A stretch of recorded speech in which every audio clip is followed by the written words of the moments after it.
श्री सूर्य देवाय नमः। आप सभी का हमारे YouTube चैनल पर हार्दिक स्वागत है। आज हम आपको सुना रहे हैं छठ पर्व से जुड़ी पौराणिक कथाएं। साथ में आप सुनेंगे सूर्य भगवान की पौराणिक व्रत कथा। इन कथाओं को श्रद्धा भाव से पूरा अवश्य सुनिएगा।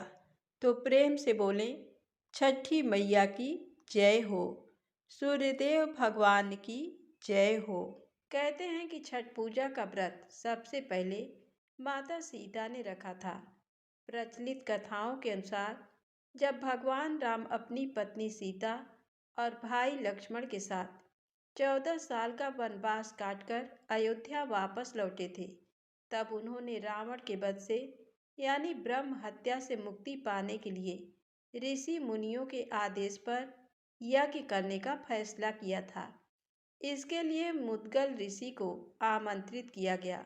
मुद्गल ऋषि ने आकर माता सीता पर गंगा जल छिड़ककर उन्हें पवित्र किया। फिर उन्हें कार्तिक माह के शुक्ल पक्ष की षष्ठी तिथि के दिन सूर्यदेव की उपासना करने को कहा। तब माता सीता ने ऋषि मुद्गल के आश्रम में रहकर 6 दिनों तक भगवान सूर्य की उपासना की और सप्तमी तिथि के दिन सूर्योदय होने पर अनुष्ठान करके सूर्यदेव का आशीर्वाद लिया। कहते हैं कि तभी से छठ पूजा की परंपरा चली आ रही है। एक अन्य कथा के मुताबिक छठ पूजा का गहरा रिश्ता महाभारत से भी है। इसकी शुरुआत सबसे पहले सूर्यपुत्र कर्ण ने की थी। कर्ण भगवान सूर्य के परम भक्त थे। कर्ण कई बार घंटों पानी में खड़े रहकर सूर्यदेव की उपासना करते थे, उन्हें अर्घ्य देते थे। इसके अलावा पौराणिक कथाओं के अनुसार जब पांडव जुए में अपना सारा राजपाट हार गए, तब द्रौपदी ने भी छठ का महाव्रत रखा था। कहते हैं कि इस व्रत को रखने से द्रौपदी की मनोकामना पूरी हुई और पांडवों को अपना राजपाट वापस मिला था। अब आइए सुने छठ महापर्व की पौराणिक कथा। मान्यता है कि छठ देवी सूर्य देव की बहन है और उन्हीं को प्रसन्न करने के लिए ये व्रत और पूजा की जाती है। षष्ठी मैया यानी कि छठ माता बच्चों की रक्षा करने वाली देवी हैं। इस व्रत को करने से संतान को लंबी आयु का आशीर्वाद मिलता है। शिशु के जन्म के 6 दिन बाद इन्हीं देवी की पूजा की जाती है।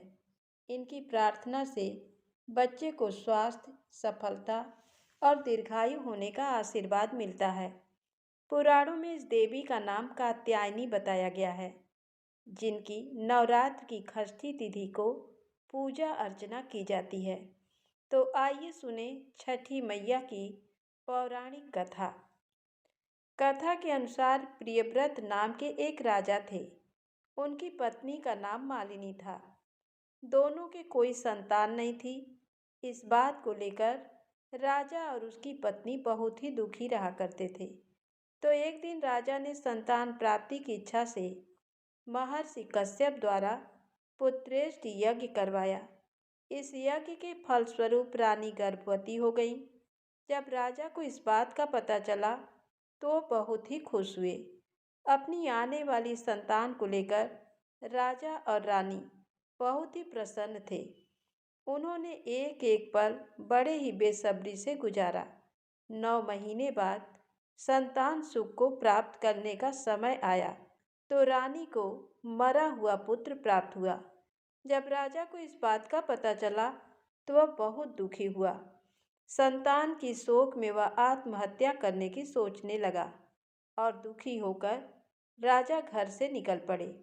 वन में जाकर जैसे ही राजा ने आत्महत्या करने की कोशिश की तो उनके सामने एक सुंदर देवी प्रकट हुई। तो राजा ने उस देवी को देखकर कहा कि तुम कौन हो? तो देवी ने राजा से कहा, मैं षष्ठी देवी हूँ। मैं लोगों को पुत्र का सौभाग्य प्रदान करती हूँ। इसके अलावा जो सच्चे भाव से मेरी पूजा करता है, मैं उसके सभी प्रकार के मनोरथ पूर्ण कर देती हूँ। यदि तुम मेरी पूजा करोगे तो मैं तुम्हें पुत्र रत्न प्रदान करूँगी। तो देवी की बातों से प्रभावित होकर राजा ने उनकी आज्ञा का पालन किया। षष्ठी देवी से व्रत का सारा विधान पूछकर बड़े ही खुशी खुशी राजा अपने घर लौट आया। घर आकर रानी को सारी बात बताई तो रानी सुनकर बहुत ही प्रसन्न हुई। फिर राजा और रानी दोनों ने कार्तिक शुक्ल की षष्ठी तिथि के दिन देवी षष्ठी की पूरे विधि विधान से पूजा अर्चना की। तो इस पूजा के प्रभाव से उन्हें एक सुंदर पुत्र की प्राप्ति हुई। तभी से छठ का पावन पर्व मनाया जाने लगा। कहा जाता है कि देव माता अदिति ने भी छठ पूजा की थी।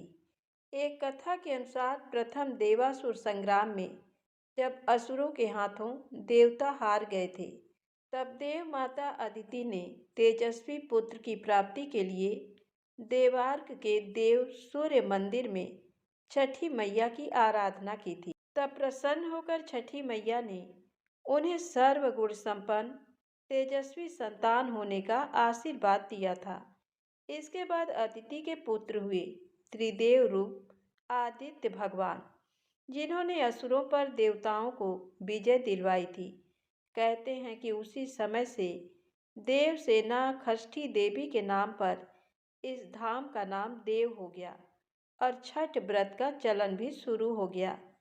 मान्यता है कि आज तक इस मंदिर से कोई भी याचक खाली हाथ नहीं लौटा और अपने मनोवांछित फल की प्राप्ति करने के पश्चात वो यहाँ की कार्तिक या चैत्र के छठ पूजा में सूर्यदेव को अर्घ भी समर्पण करते हैं। तो प्रेम से बोलें, छठी मैया की जय हो।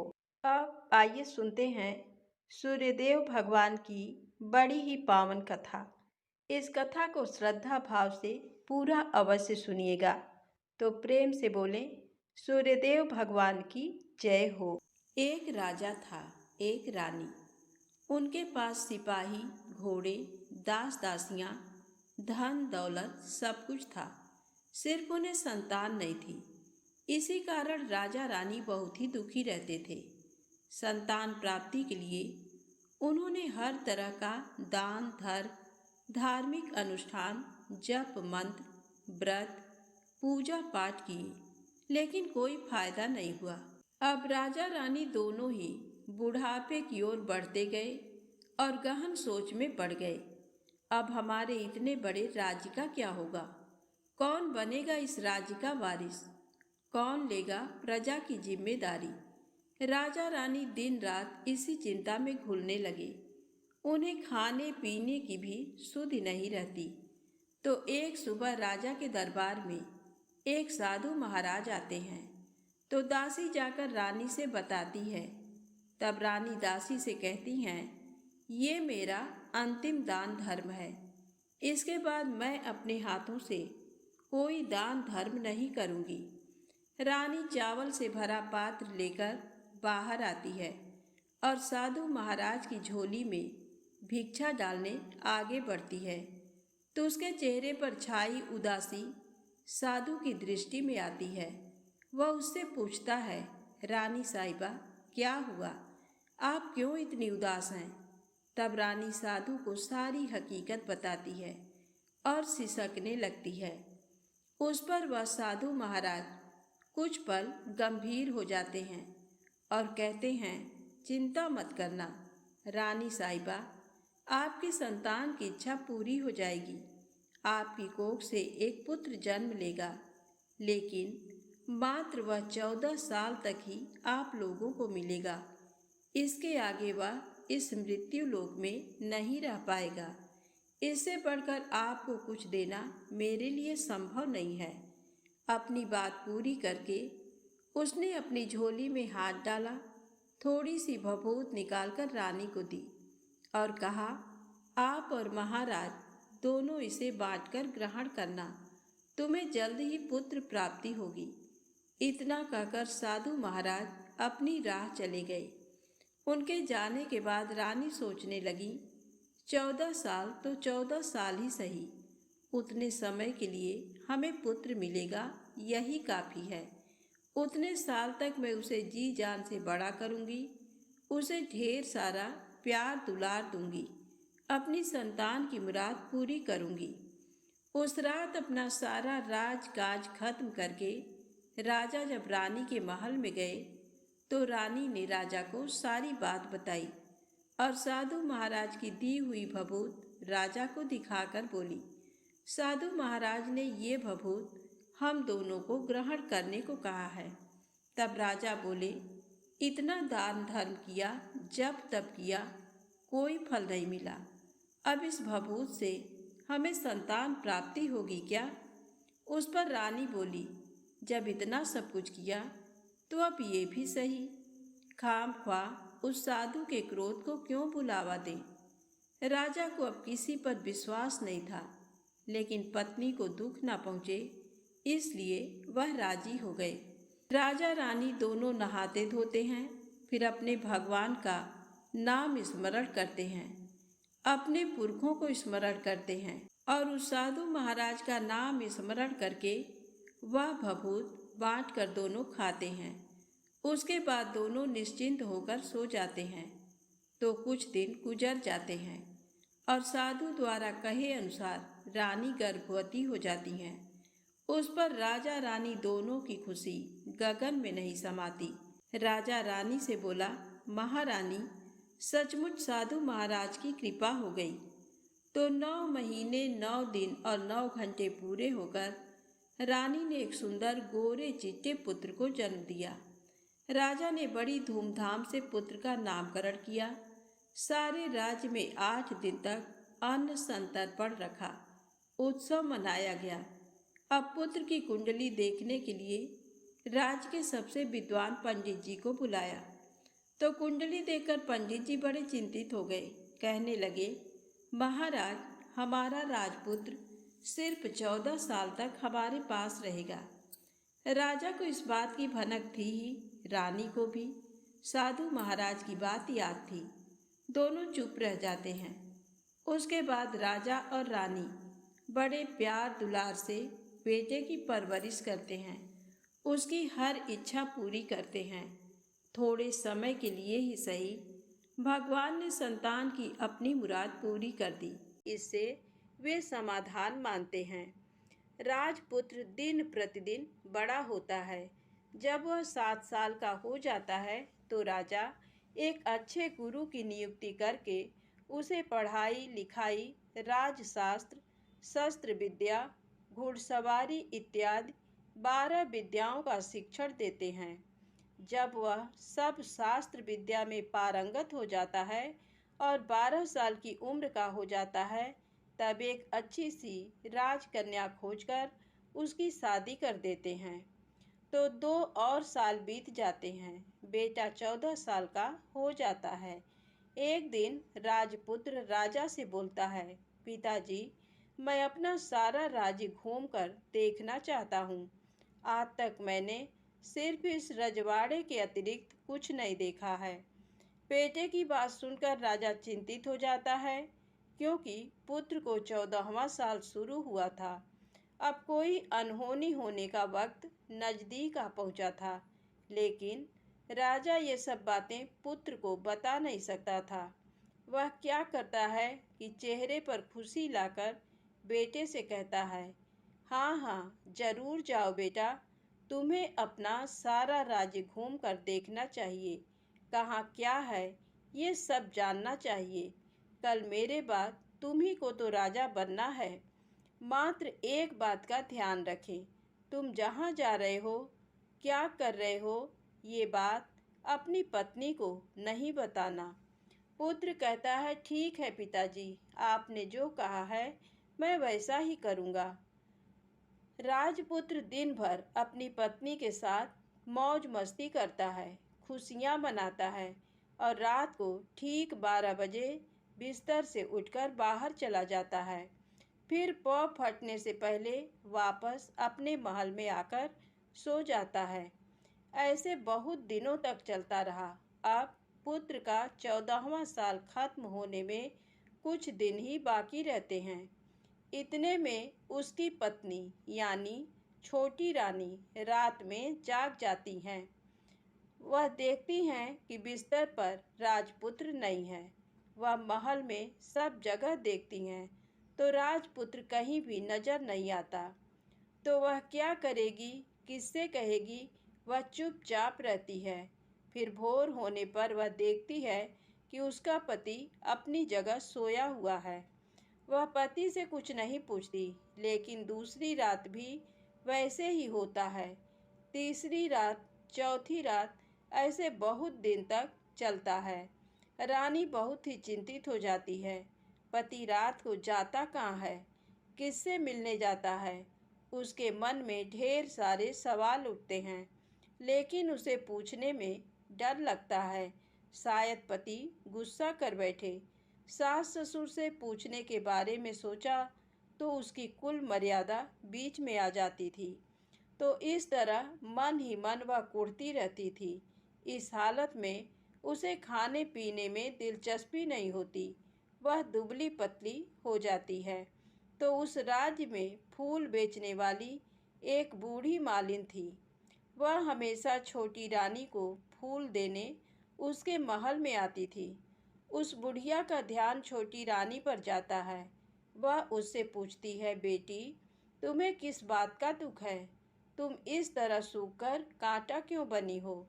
उस पर रानी कहती है, क्या बताऊं तुम्हें अम्मा, तुम्हारा राजपुत्र हर रात बिस्तर पर से उठकर कहीं चला जाता है और सुबह भोर होते ही वापस आकर सोता है।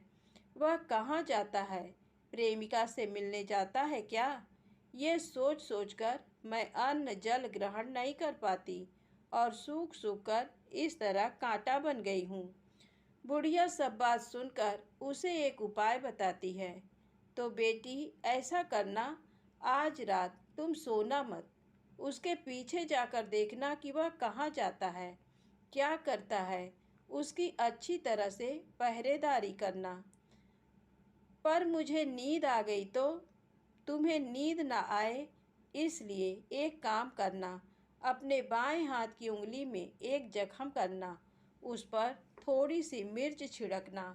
उससे तुम्हें बड़ी जलन होगी और उस पीड़ा से तुम्हें रात भर नींद नहीं आएगी।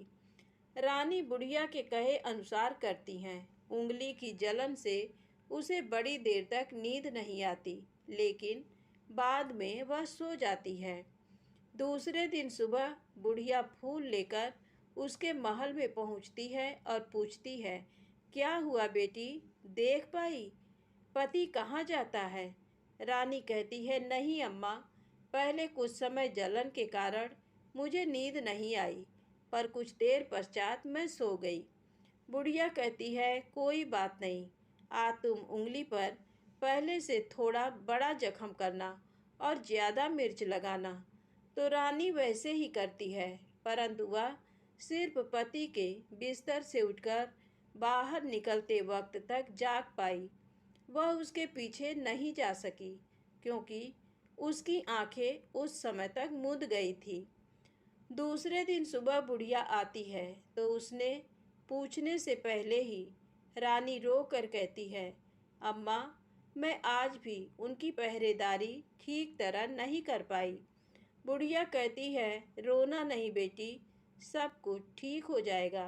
तुम आज रात जख्म और बड़ा करना और उस पर ज़्यादा मिर्च छिड़कना, और एक काम करना, वह जब जाने के लिए निकलता है तो उसका रास्ता रोकना। बुढ़िया ने जैसा बताया रानी वैसा ही करती है। आज रात उसे नींद नहीं आती। पति रात 12 बजे बिस्तर से उठकर जब महल से निकलने के लिए चलने लगता है तो वह बुढ़िया ने जैसे बताया वैसे ही करती है। दौड़ कर जाकर पति का रास्ता रोकती है और कहती है, कहाँ जा रहे हो? किससे मिलने जा रहे हो? मुझे बताओ। राजपुत्र उसे समझाने की बहुत कोशिश करता है। देखो, अगर मैंने तुम्हें वह बताया तो मैं तुम्हें दोबारा नहीं मिल पाऊंगा। रानी कहती है, कोई बात नहीं, ना मिल पाओ, लेकिन आप रात के समय कहाँ जाते हो ये मुझे पहले बता दीजिए। राजपुत्र निरुपाय हो जाता है। पत्नी की जिद के आगे उसकी एक नहीं चल पाती। ठीक उसी समय उसका 14वां साल खत्म होकर 15वां साल लगने वाला था। जो होता है वह हो जाने दो, वह सोचता है और कुछ चावल मंत्रों से सिद्ध करके पत्नी को देकर कहता है, इन चावलों के दानों को दोनों हाथों की मुट्ठी में पकड़ना। पहले दाएं हाथ में पकड़े चावल मेरे ऊपर फेंकना। मैं कौन हूँ तुम्हें पता चल जाएगा। बाद में बाएं हाथ में पकड़े चावल मेरे ऊपर फेंकना। मैं जैसा था तुम्हें मिल जाऊंगा। लेकिन यदि तुम बाएं हाथ के चावल मेरे ऊपर फेंकना भूल गई तो मैं तुम्हें कभी नहीं मिल पाऊंगा। रानी ने कहा, नहीं भूलूंगी। रानी बड़े आत्मविश्वास के साथ कहकर दाएं हाथ में पकड़े चावल पति के ऊपर फेंक देती है तो राजपुत्र एकदम एक विशाल घोड़ा बन जाता है। एकदम उम्दा सफ़ेद, गर्दन पर लंबी अयाल। देखते देखते वह तेजी से दौड़ने लगता है। रानी उस घोड़े को एकदम भौचक्की होकर देखने लगती है और पति ने बाएं हाथ के चावल फेंकने की जो बात कही थी वह भूल जाती है। उसकी आंखों के सामने घोड़ा महल से बाहर निकलकर चला जाता है। घोड़ा जो महल से बाहर जाता है तो वापस नहीं आता। अब रानी को बड़ा पश्चाताप होता है। वह स्वयं को कोसने लगती है, लेकिन अब उसका कोई फायदा नहीं होने वाला था। राजपुत्र अब वापस नहीं आने वाला था। सुबह होते ही महाराजा महारानी को सब बात पता चलती है। उन्हें बहुत दुख होता है। वे बिस्तर पकड़ते हैं और राह देखते हैं कि एक दिन उनका बेटा वापस आ जाए। इस तरह 1 महीना गुजरता है, 2 महीने गुजरते हैं, 3 महीने गुजरते हैं, आखिर 6 महीने पूरे होते हैं। राजपुत्र का कोई अता पता नहीं लगता। प्रधान राजपुत्र को ढूंढने के लिए राज्य के गांव-गांव सिपाही भेजता है, लेकिन उन्हें कोई सफलता नहीं मिलती। इधर रानी अपनी हठ के कारण पति गायब हो गया ये सोचकर स्वयं को मन ही मन कोसती हैं और प्रण लेती हैं कि कुछ भी करके पति को ढूंढ लाएंगी और उसे वापस घर लेकर आएंगी। एक दिन वह सुबह उठकर सास ससुर के महल में जाती हैं और कहती है कि मैं अपने पति की खोज में जा रही हूँ। महाराजा महारानी को और क्या चाहिए था, कुछ भी करके उनका बेटा उन्हें वापस मिलना चाहिए था। वे बहू को जाने की अनुमति देकर कहने लगे, बेटी तुम्हें जो चाहे वह करो, जहाँ जाना है वहाँ जाओ, लेकिन हमारे बेटे को वापस लेकर आओ। अब रानी अपना शाही वेश बदलकर एक सेठानी बन जाती है। कुछ दास दासियों को, कुछ नौकरों को साथ ले लिया, कुछ सामान साथ लिया और राज्य की सीमा पर जाकर वहाँ एक भोजनालय खोल दिया। वहाँ आने वाले सब यात्रियों को खाना मुफ्त में देने लगी। मात्र एक शर्त रखी कि खाने वाले को उसकी देखी कोई अजीब चीज उसकी मालकिन को यानी राजकन्या को बतानी पड़ेगी।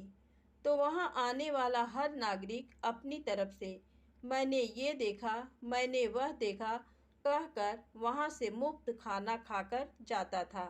परंतु रानी को जो बात चाहिए थी वह अब तक मिली नहीं थी। ऐसे ही कुछ दिन बीत गए तो इधर क्या होता है कि रानी के महल में फूल लेकर जाने वाली बुढ़िया के एक बेटा और बहू थे। उनका एक छोटा बेटा था, यानी बुढ़िया का एक पोता था। तो बेटा और बहू सुबह काम के लिए निकलते थे तो पोते को संभालने की जिम्मेदारी बुढ़िया पर रहती थी। बुढ़िया दिन भर पोते को संभालती थी। एक दिन बुढ़िया को पान खाने की आदत थी तो पान लगाने के लिए चूना चाहिए था। वह उसे तैयार करने के लिए सीपियाँ लेकर आई। इन सीपियों को भूनने के लिए गोबर के कंडे चाहिए थे। कंडे इकट्ठा करने के लिए वह बांस की टोकरी लेकर चरवाहे के मैदान में गई। वहाँ बहुत सारे कंडे थे। उन्हें जमा करते करते उसे घर आने में अंधेरा हो गया। इस ओर शाम होते ही काम से वापस बेटा बहू घर पहुँचे तो देखा कि बच्चा घर पर अकेला है और रो रहा है। वे दोनों गुस्से से लाल पीले हो गए। इतने में बुढ़िया घर आ पहुंची। बेटा ने पूछा, पोते को घर अकेला छोड़कर कहाँ गई थी? बुढ़िया बताने लगी कि मैं गोबर के कंडे इकट्ठे करने गई थी। इस पर बेटा बोला, दोबारा बच्चे को अकेला घर पर छोड़कर यदि कहीं गई तो मैं तुम्हें बहुत पीटूंगा। बुढ़िया कहने लगी, नहीं बेटा, फिर कभी ऐसा नहीं करूंगी। लेकिन दूसरे ही दिन बुढ़िया वह बात भूल गई और फिर चरवाहे के मैदान पर कंडे इकट्ठा करने चली गई। शाम को जब बेटा बहू काम से वापस लौटे तो देखते हैं कि बच्चा घर पर अकेला है और रो रहा है। अब उसके बेटे की सहन शक्ति खत्म होने लगी और बुढ़िया के वापस आने पर उसे घर से निकाल दिया। बुढ़िया रात भर घर के बाहर अंधेरे में बैठी रही और सुबह होते ही हाथ में टोकरी लेकर कंडे इकट्ठा करने के लिए निकल गई। उस दिन उस पर कंडे इकट्ठा करने का मानो पागलपन सवार था। कंडे इकट्ठा करते करते कब अंधेरा छा गया उसे मालूम ही नहीं चला। उसे जब ध्यान आया तो गांव का रास्ता भी ठीक तरह से दिखाई नहीं दे रहा था। वह अंधेरे में आंखें फाड़कर देखती देखती किसी तरह आगे निकल पड़ी तो होता क्या है कि एक कपिला गाय छन छन की आवाज़ करते, गले की घंटी बजाते ठुमक कर उस मैदान पर आ गई। उसे देखकर बुढ़िया सोचने लगी कि इस गाय के पीछे पीछे जाऊंगी तो गांव तक पहुंच जाऊंगी। तब बुढ़िया उसके पीछे पीछे जाने लगी। वह गाय क्या करती है कि उस मैदान से लेकर एक एक करके 6 मैदान पार करती है।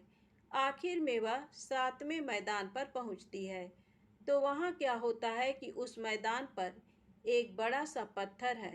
गाय जाकर उस पत्थर को अपना सींग मारती है। सींग मारा तो वह पत्थर दूर हट गया और पाताल में नीचे जाने की सीढ़ियाँ दिखाई देने लगी। तब वह गाय उन सीढ़ियों से नीचे जाने लगी। बुढ़िया वह सब देखती रही और झट जाकर गाय की पूंछ को पकड़ लिया। पूंछ पकड़कर वह गाय के साथ नीचे पाताल में पहुंच गए। पाताल में पहुंचते ही तुरंत गाय की पूंछ छोड़ दी और इधर उधर देखने लगी। वहीं से बुढ़िया ने देखा कि पाताल में सब जगह जगमगाहट है। दिया दीप जलते हैं और तेज रोशनी गाय के ऊपर पड़ती है और वहाँ अद्भुत घटनाएं घटने लगीं। गाय के नीचे जाते ही उसके गले में अपने आप सांकल पड़ गई और छम छम करके कोई दुधाड़ी में गाय का दूध दूहने लगी।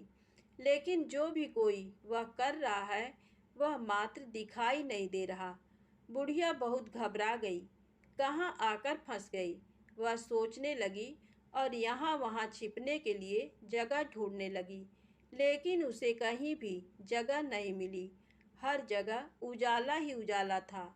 तो वह यूं एक कोनों में खड़ी रह गई और जो कुछ सामने हो रहा था उसे चुपचाप देखने लगी। कुछ पल के बाद वहाँ झट से एक उम्दा सफ़ेद घोड़ा आया। वहाँ 2 कुंड थे। उसमें से एक कुंड में उस घोड़े ने छलांग लगाई और ऊपर आ गया। अब उसे राजपुत्र का रूप प्राप्त हो गया। राजपुत्र बनने के बाद उसने दूसरे कुंड के पानी में स्नान किया। वहाँ रखे नए कपड़े पहने हैं। नज़दीक ही एक सुंदर पलंग था। उस पर आकर वह बैठ गया। उसके सामने अपने आप 5 पकवानों की थाली आ गई। दूध की एक प्याली आ गई। पान सुपारी आ गए। उसके सामने एक दिया जलता रहा। राजपुत्र ने खाना खाया, दूध पिया, पान सुपारी खाया और बिस्तर पर लेट जाने से पहले सूर्य देव का स्मरण करके सामने जलते दिए से पूछा, दिए दिए दीपंकर, मेरे माता पिता क्या कर रहे हैं? दिया बताने लगा, बेटे के शोक में डूबे हैं। राज्य कौन संभाल रहा है? राज्य प्रधान संभालता है। मेरी पत्नी क्या करती है? उसने चौराहे पर भोजनालय शुरू किया है और आते जाते लोगों से वह नई खबर के बारे में पूछती है। दिए के ये कहते ही राजपुत्र कहने लगा, ठीक है। उसके बाद वह सो गया।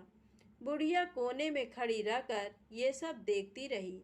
ऐसी अद्भुत घटना उसने जिंदगी में पहली बार देखी थी।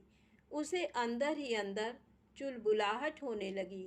वह अपनी भूख प्यास भूल गई और आगे क्या होता है कि उसे उत्सुकता से देखने लगती है। लेकिन उसके बाद और कुछ घटनाएं नहीं घटती। रात गुजर गई और सुबह हो गई। सुबह होने पर पलंग पर सोया राजपुत्र उठा और फिर से पहले वाले कुंड में छलांग लगाई, तो अब वह फिर से घोड़ा बनकर कुंड से बाहर आ गया। बाहर आते ही वह तेजी से उस पाताल नगरी से बाहर निकल गया। लेकिन वह कहाँ गया, बुढ़िया को कुछ पता नहीं चला। उसके बाद पिछली रात की तरह कोई उस गाय का छम छम करके दूध दोहने लगा।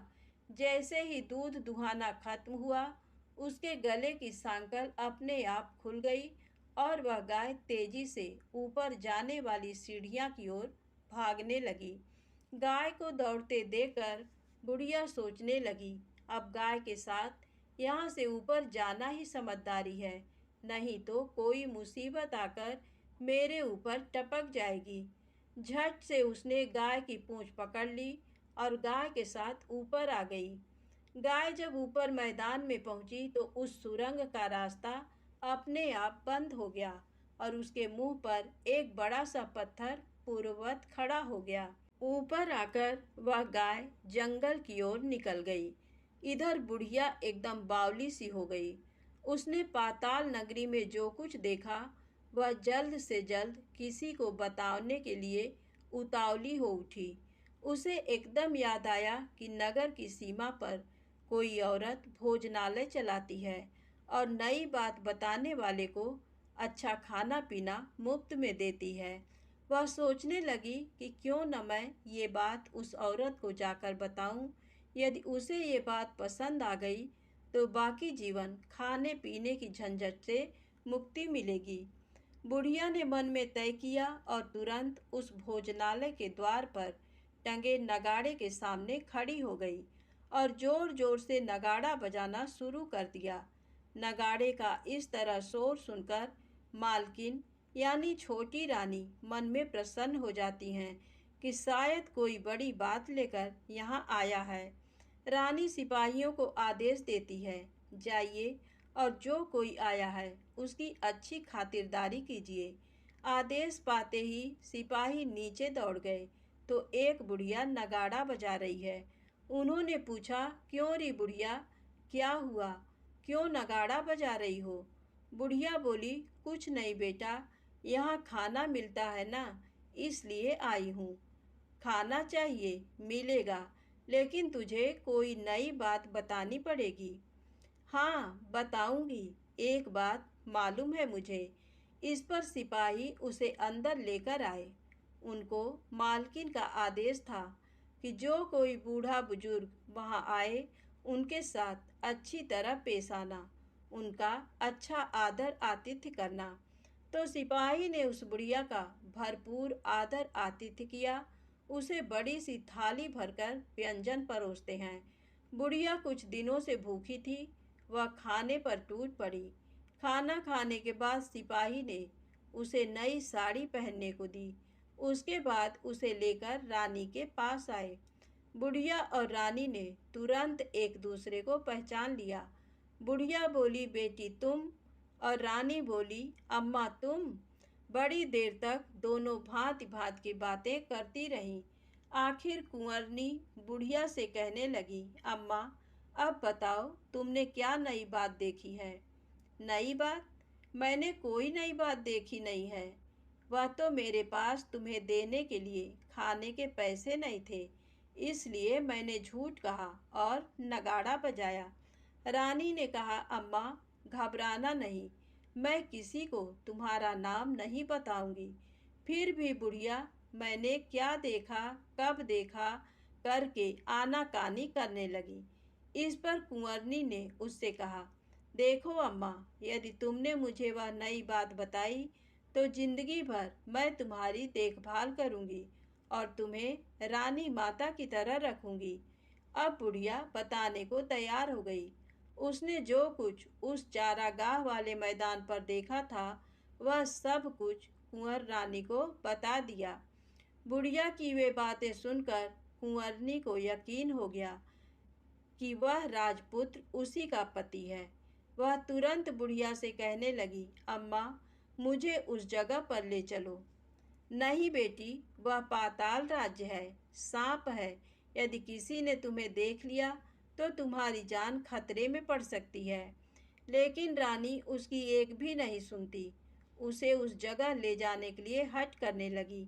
आखिर में बुढ़िया ने उसका कहना मान लिया और कहने लगी, ठीक है, मैं तुम्हें वहाँ लेकर चलती हूँ, पर आज नहीं, कल। वहाँ जाना है तो शाम को ही जाना होगा। तो दूसरे दिन दोपहर को रानी बुढ़िया के साथ उस मैदान पर गई और एक जगह छुपकर गाय के आने की राह देखने लगी। दिन ढलते ही अंधेरा घेरने लगा और गाय हमेशा की तरह वहां आ गई।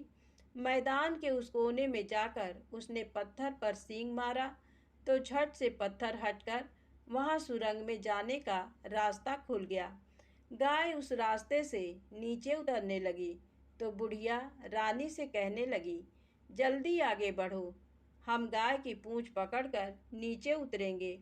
तो दोनों गाय की पूंछ पकड़कर नीचे उतर गईं। बुढ़िया पहले जिस कोने में छिपी थी उस कोने में छिप गई। अब नीचे सब कुछ पहले जैसा घटित हो रहा था। गाय के गले में अपने आप सांकल पड़ गई। कोई अदृश्य रूप से उसका दूध दूहने लगा। एक सफेद उम्दा घोड़े ने आकर एक कुंड में छलांग लगाई तो राजपुत्र के रूप में ऊपर आया।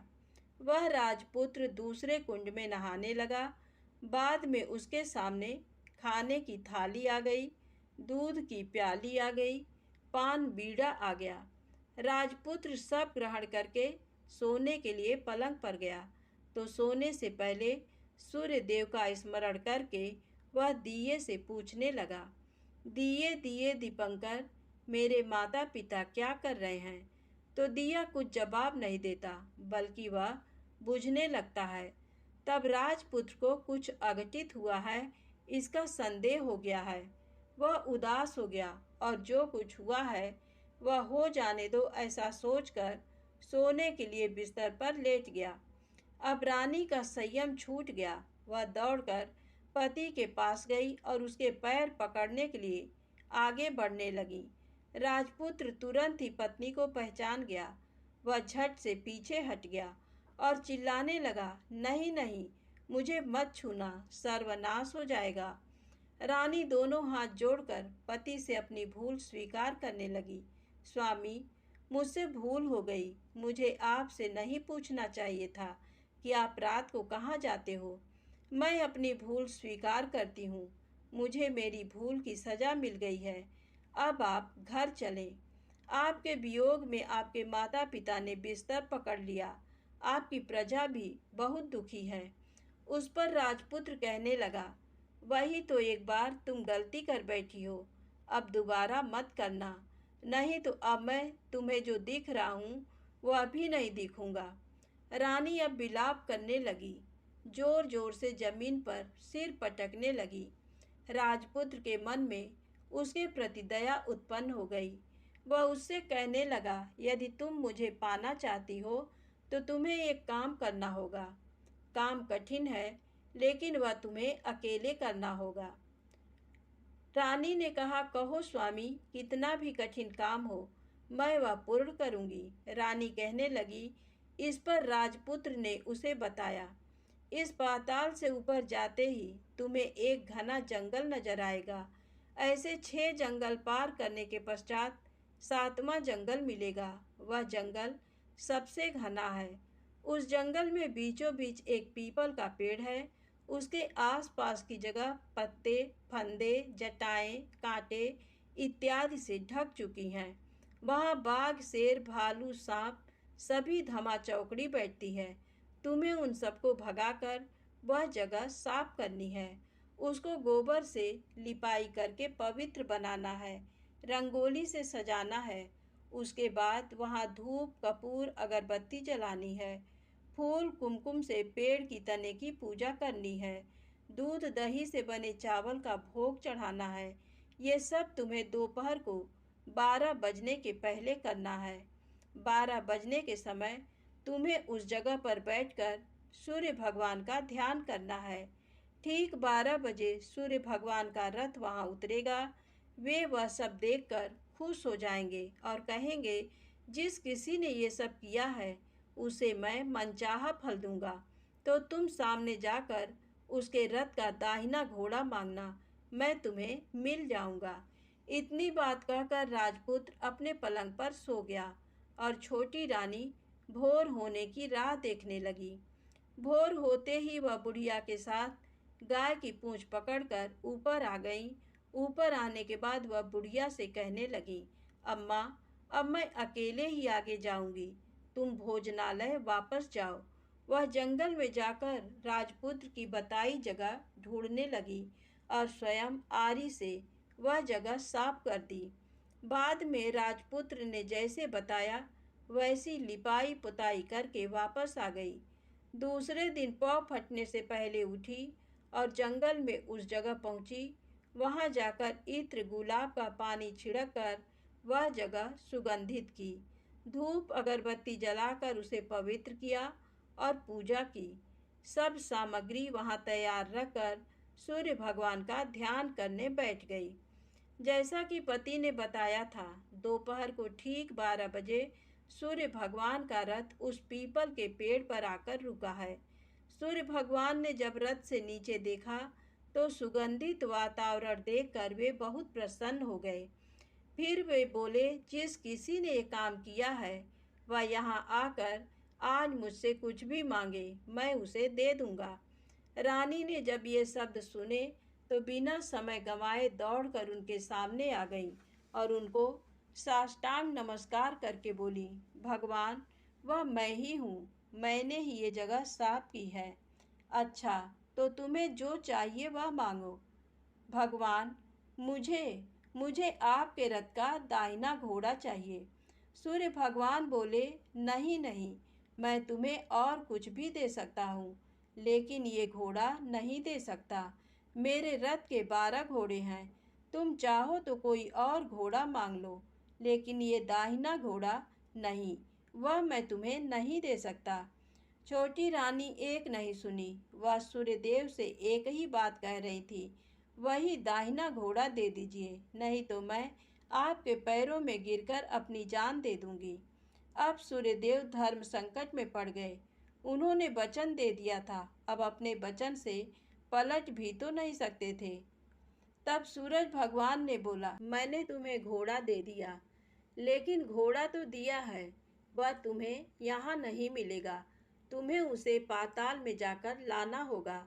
रानी बोली, पाताल में ही क्या भगवान, मैं उन्हें पाने के लिए कहीं भी जा सकती हूँ।